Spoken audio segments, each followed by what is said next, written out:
Sir ಅದೇ ಕುಮಾರಸ್ವಾಮಿ ಅವರು ಭೇಟಿ ಮಾಡಿದ್ರು ಸರ್, ಬಹಳ ದಿನಗಳ ನಂತರ ಮನೆಗೆ ಬಂದು ಭೇಟಿ ಆಗಿದೆ ಸರ್, ಏನು ವಿಶೇಷ? ಇಲ್ಲ, ಕುಮಾರಸ್ವಾಮಿ ಅವ್ರು ಯೂಸ್ ಎಲ್ಲ ಬಂದು ಮಾತಾಡಿಸ್ಕೊಂಡು ಹೋದ ಹೊರತು ಇನ್ನೇನು ವಿಶೇಷ ಯಾವುದೇನಿಲ್ಲ. ನಮ್ದು ಯಾವುದಿಲ್ಲ, ಸುಮ್ಮನೆ ಬಂದೇ ಮಾತಾಡಿಸ್ಕೊಂಡು ಭಾರಿ ದಿವಸ ಆಗಿತ್ತಲ್ಲ ಮಾತಾಡಿಸ್ಕೊಂಡು. ಆಮೇಲೆ ಈಗ ಜಾತಿ ಗಣತಿ ವಿಚಾರ ಚರ್ಚೆ ಆಗ್ತಿದೆ. ಅಹಿಂದ ವರ್ಗದ ನಾಯಕರೆಲ್ಲ ಹೋಗಿ ಸಿಎಂ ಭೇಟಿ ಮಾಡ್ತಿದ್ದಾರೆ. ಲಿಂಗಾಯತ ಮತ್ತೆ ಒಕ್ಕಲಿಗ ಸಮುದಾಯ ವಿರೋಧ ಇದೆ ಸರ್ ಇದಕ್ಕೆ, ಜಾತಿ ಗಣತಿಗೆ ಸಂಬಂಧಪಟ್ಟಂಗೆ. ಈಗ ಇವತ್ತಿನ ಈ ಸರ್ಕಾರದ ಬಗ್ಗೆ ನಾನೇನು ಮಾತಾಡೋಕ್ಕೂ ಅಲ್ಲ. ಕಾಲ ಬರುತ್ತೆ, ಒಂದು ಸ್ವಲ್ಪ ದಿನ ಟೈಮ್ ಕೊಡಿ, ಮಾತಾಡೋಂಥ ಕಾಲ ಬಂದ ದಿವಸ ನಿಮಗೆ ಕರೆದು ಎಲ್ಲರೂ ಎಳೆ ಬಿಡಿಸಿ ಹೇಳ್ತೀನಿ. ಸಿಎಂ ಅವ್ರ ರಾಜೀನಾಮೆ ವಿಚಾರ ಚರ್ಚೆ ಆಗ್ತಿದೆ. ಮೂಡ ವಿಚಾರದಲ್ಲಿ ಕೊಡ್ತಿಲ್ಲ, ಸಿಎಂ ಕೊಡಲ್ಲ ಅಂತಾರೆ. ಕುಮಾರಸ್ವಾಮಿನ ಅಟ್ಯಾಕ್ ಮಾಡ್ತಾರೆ ಅವರು. ಅದು ಗೊತ್ತಿಲ್ಲ ಸರ್, ನೀವು ಅವ್ರನ್ನ ಕೇಳಿ ನಮ್ಮನ್ನೇನು ಕೇಳ್ತೀರಿ. ಈಗ ನಾನು ಹೇಳೋದು, ನಮಗೆ ಬೇಕಾಗಿರೋದು ಇವತ್ತು ನಮ್ಮ ರಾಜ್ಯದಲ್ಲಿ ಇವತ್ತು ಒಂದು ಕಡೆ ಜಿಲ್ಲೆಗಳಲ್ಲಿ ಸುಮಾರು 4 ತಿಂಗಳೇ ಐತಿ. ಇವತ್ತು ಮಳೆ ಬೆಳೆ ಹಾನಿಯಿಂದ ಇವತ್ತು ರೈತರು ಬೆಳೆ ಹೋಗಿದೆ. ಒಂದು ಕಡೆ ಮಳೆ ಇಲ್ಲದೇ ಇರೋ ಪ್ರದೇಶ ಆಗಿದೆ, ಇನ್ನೊಂದು ಕಡೆ ಮಳೆ ಜಾಸ್ತಿಯಾಗಿ ಬೆಳೆ ಹಾನಿ ಆಗಿದೆ. ಇವತ್ತುವರೆಗೆ ಯಾವುದೊಂದು ರೂಪಾಯಿ ಬಿಡುಗಾಸು ಆಗಿಲ್ಲ, ಗೊತ್ತಾಯ್ತಾ ರೈತರಿಗೆ.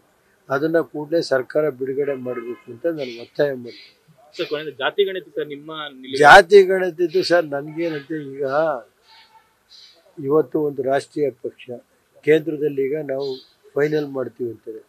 ಇದು ಕಾಂಗ್ರೆಸ್ನವರೇ ಸರಿ ಇಲ್ಲ ಅಂತ ನಾವೇನು ಮಾಡೋಕ್ಕಾಗುತ್ತೆ ಸರ್? ಅವರ ಪಕ್ಷದವರೇ ಮುಖಂಡರುಗಳೇ ನೆನ್ನೆ ಸುರೇಶ್ ಹೇಳಿದ್ದಾರೆ, ಶಾಮನೂರು ಶಿವಶಂಕರಪ್ಪ ಹೇಳಿದ್ದಾರೆ. ಸರಿ ಇಲ್ಲ ಅಂದಾಗ ಯಾಕೆ ಎಕ್ಸಾಮಿನ್ ಮಾಡಬಾರ್ದು ಅಂತ ನನ್ನ ಭಾವನೆ. ಎಕ್ಸಾಮಿನ್ ಮಾಡ್ಬೇಕು ಸರ್ಕಾರ ಅಂತ. ಎಕ್ಸಾಮಿನ್ ಮಾಡಬೇಕು ಅನ್ನೋದು ಕಾಂಗ್ರೆಸ್ ಪಕ್ಷದ ಮುಖಂಡರುಗಳೇ ಹೇಳ್ತಾವ್ರಲ್ಲ.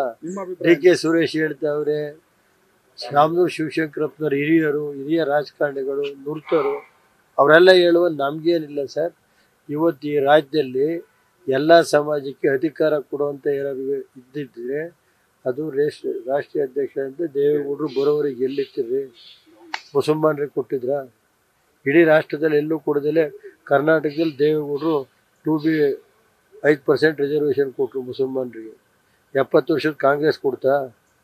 ಅದೇ ರೀತಿ 18% ಬ್ಯಾಕ್ವರ್ಡ್ಸೇ ಕೊಟ್ಟಿದ್ದ್ಯಾರು? ಹಿಂದೆ ಜಿಲ್ಲಾ ಪಂಚಾಯತ್ ತಾಲೂಕ್ ಪಂಚಾಯತ್ ಸಮಿತಿ ನಿಲ್ಲೋಕ್ಕೆ ಅವಕಾಶ ಇತ್ತ? ರಾಜ್ಯದಲ್ಲಿ ಜಿಲ್ಲಾ ಪಂಚಾಯತಿ ತಾಲೂಕ್ ಪಂಚಾಯತ್ ಸಮಿತಿ ರಿಸರ್ವೇಷನ್ ಇಲ್ದಲೇ ಇದ್ದಾಲೆ ದೇವೇಗೌಡರು ಈ ರಾಜ್ಯದಲ್ಲಿ ಹಾಸನಲ್ಲಿ ಒಬ್ಬ ಪರಿಶಿಷ್ಟ ಸಮಾಜದವ್ರನ್ನ ಜಿಲ್ಲಾ ಪಂಚಾಯತ್ ಅಧ್ಯಕ್ಷ ಮಾಡಿದ್ದಾರೆ. ಅದೇ ರೀತಿ ಇವತ್ತು ಚಿಕ್ಕಮಗಳೂರಲ್ಲಿ ಒಬ್ಬ ಕೊಟ್ಟು. ಅಲ್ಲಿವರೆಗೆ ಏನು ಮಾಡ್ತಾ ಇತ್ತಪ್ಪ ಕಾಂಗ್ರೆಸ್? ಇತ್ತು ಒಲವು, ಯಾವ ಮುಸಲ್ಮಾನರ ಬಗ್ಗೆ ಒಲವಿತ್ತು? ದೇವೇಗೌಡರು ರಿಸರ್ವೇಷನ್ ಮಾಡೋವರೆಗೆ ಎಲ್ಲಿತ್ತು? ಅದನ್ನ ಅರ್ಥ ಮಾಡಿ. ಜಿ ಟಿ ದೇವೇಗೌಡರು ಇವರು ಕುಮಾರಸ್ವಾಮಿ ಅವರು ರಾಜೀನಾಮೆ ಕೊಡ್ತಾರ ಅಂತ ಕೇಳಿದ್ರು ಸರ್. ನನಗೆ ಗೊತ್ತಿಲ್ಲ ಸರ್ ಅದನ್ನು.